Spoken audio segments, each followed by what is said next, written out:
Bismillah, wassalatu wassalamu ala rasulillah, amma ba'd. ‘Yan uwa barka da warhaka, marabanku da zuwa wannan daura wato course na harkan cryptocurrency.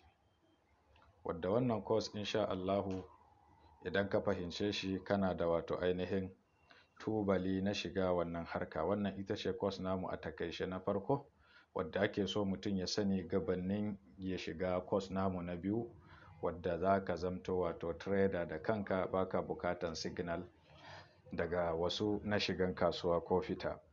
Bari mu fara wannan wato ainihin ka'ida da ake so mutum ya sani na kasuwar hada-hadar kuɗi.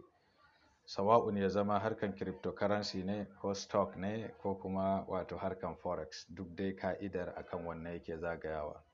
Mun ɗau ka'ida mafi ƙarfi a ciki shine ka'idar kasuwanci hada-hadan kuɗi, wadda mai ilmin harkan hada-hadan kuɗi na duniya ba Amerike, wadda aka haife shi a ƙarshe-ƙarshen ƙarni na 19 mai suna Richard Wyckoff.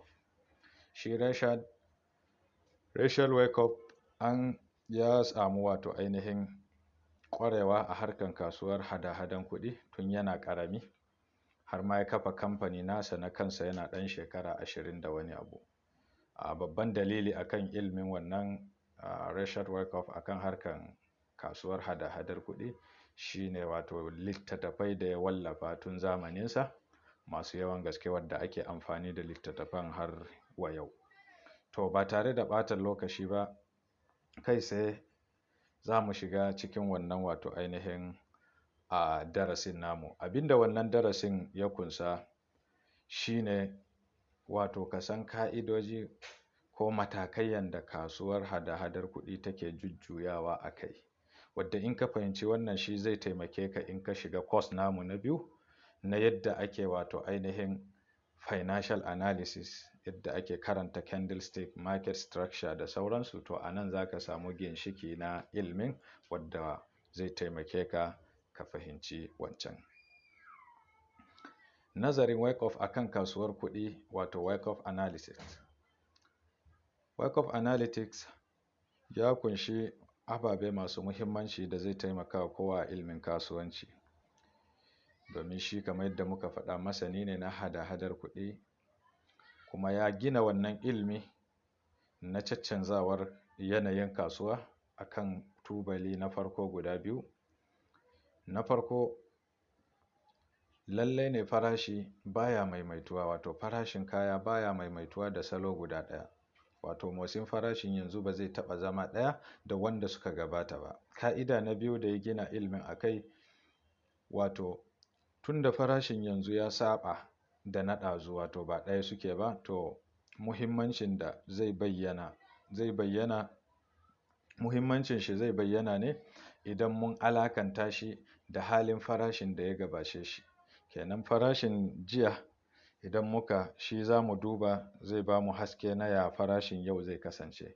To akan waɗannan ka'idoji guda biyu ya gina ilmin ɗabi'ar farashin kasuwar kuɗi. Ku biyo ni, ina fatan muna tare. Motsin farashin yana kasancewa cikin matakai guda huɗu, a kansu yake kewayawa. Wato motsin farashin kasuwar tana kewayawa akan ka'idoji guda huɗu. Wannan ka'idojin ku natsu ku sa hankali ku fahimce shi da kyau, domin wanda bai fahimce su ba to zai wahala kasuwar crypto ko forex ko stock. Dole ka san waɗannan ka'idoji guda huɗu tukunna, don ba da su ba za ka fahimci market structure, halin da kasuwa ke ciki da sauransu ba, wadda shine kashin bayan wannan wato ainihin course na farko. Abu na farko a kasuwa ko mataki na farko shine accumulation. Accumulation matakin tarawa kenan. Wato bayan kaya ya faɗi, masu saye suna saya suna tarawa. Wato farashin yana tafiya a kwance lokacin, za ka ga candles nashi kamar yadda muka je course namu na biyu za ku gan shi a aikace, kuma za ku ga wasu hotuna a nan ba da jimawa ba. Wato farashin kasuwar zai dinga tafiya a kwance don masu sayarwa da masu saya suna jayayya. Karshen faɗan dai zai ƙare ne da nasarar masu saya, wato masu saya za su rinjayi masu sayar da kayan. Bayan haka sai farashi ya fara zuwa mataki na biyu.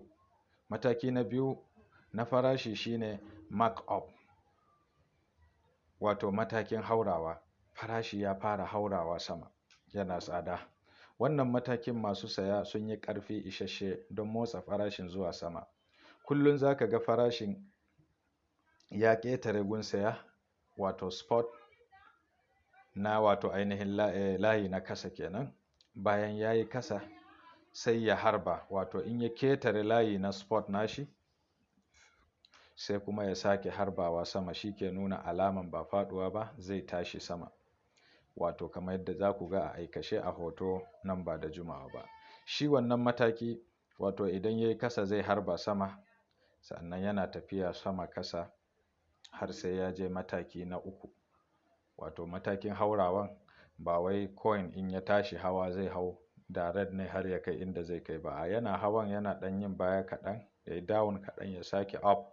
Haka zai tafi har iya farashin da Allah ya kai shi. Daga wannan matakin hawa ne sai kuma a tafi mataki na hudu, wadda shi ne ka'ida ta uku. Wato ka'ida ta uku, mataki na uku shine distribution. Distribution matakin rabawa kenan. Yanzu wanda volume da aka sayi coin ya yi yawa, coin ya hau ya ba da riba, me ya rage? Kowa ya samu riba. Traders za su dinga sayar da coins nasu. A wannan mataki na uku kenan, matakin rabarwa. Za su rabawa sabbin masu shiga wanda ba su san harkan da ilimi ba. So kuma bayan coin din ya hau lokacin kenan wai sun zo za su saya, sai a dinga sayar musu. To matakin distribution, wato matakin rabawa, shi yana kama da matakin farko ta yadda za ka ga farashin yana tafiya a shimfiɗe, ya yi ɗan sama ya yo kasa don jayayyan masu sayarwa. Bayan sun shi riba da masu saya, ana kai komo. To a nan sai dai masu sayarwa ne da nasara, domin kowa ya shi riba yana ƙoƙarin rabuwa da coin ɗin zai sayar, zai sa order, ana ta sa order na selling. Daga nan farashin zai fara shiga matakin ƙarshe da alamar ketarewan sama, wato za ta yi sama daga zanen resistance nata, zanen guraren sayarwa, candle ɗin za ta fita sama. To wannan yana nuna alama za ta fara yin kasafa daga wannan samar. In ta yi ta sama daga guraren sayarwa sai ya yo kasa, to shi kenan ta ɗau hanyar tafiya mataki na hudu, wadda shine markdown. Shi markdown wato matakin sauka, coin ɗin yana sauka, kasuwa na sauka don masu shin riba sun shi riba sun sayar, sa'annan sun sayar adadi mai yawa, kasuwa ta fara faduwa. A wannan matakin ne masu sayarwa sun samu ƙarfi isasshe don motsa farashin zuwa kasa sosai. Alamar faduwa shine yadda za a gane alamar faduwa a candles kuma, wato candle na gab da faduwa din zai ketare guraren sayarwa na sama inda ya saba kaiwa yake ba da riba a matakin distribution din. To zai ketare sama, za ka ɗauka wani sabon tafiya ne, a wannan alama ne na zai kasa. Idan ya ketare matakin sayarwa na sama, guraren sayarwansa kenan, ya yi sama kafin faduwa kasa, sai ya yi kasa daga wancan saman, zai yi wato ainihin kasa wadda ake kiran shi breakout ko spring, kamar yadda za mu gan shi ga misali.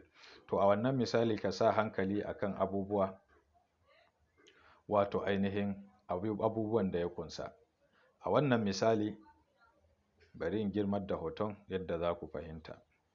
To mun ce kasuwa yana ɗauke da matakaiya guda hudu. Na farko, bayan coin ya sauka kasa, wato matakin tarawa kenan, accumulation.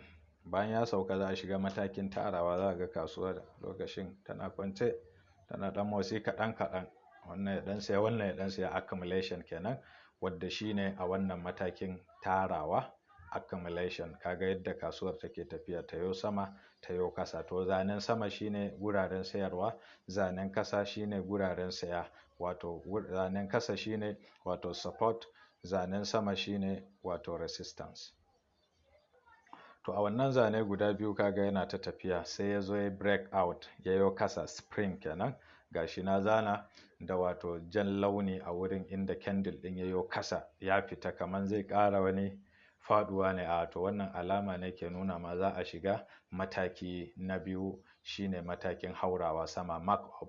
kaga daga fita da yayi kasa a wannan cycle da jan launi da nayi, to kaga kasuwa ta harba sama, tayo sama tayo kasa, tana ta hawa dai, tana ta bada riba har ta je can sama da zanen da nayi green inda ta kai haka. To daga nan ta bada riba sosai, wayanda suka ci riba yanzu za su fara sayarwa, sai tayo kasa, tayo sama, tayo kasa a tsakanin zanen guraren saye da sayarwa. Wannan ita ce mataki na uku, wato distribution, rabawa. Wayanda suka saya suka ci riba yanzu suna rabawa, suna sayarwa masu saya.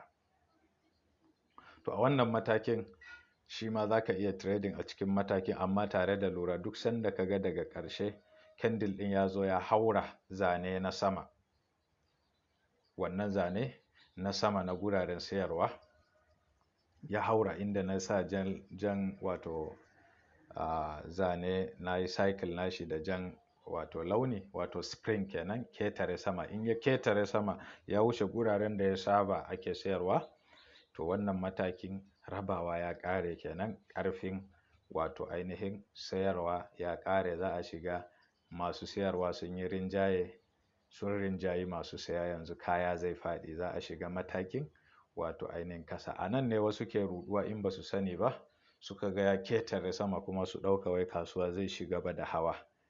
Akwai wani abu correction wadda za mu zo kan shi daga baya, amma a wannan matakin wato baya nuna maka wato ainihin hawa sama zai yi. Alama ne da ke nuna ma kasuwa za ta tafi mataki na ƙarshe, shine faɗuwa, markdown, saukowa kasa kenan.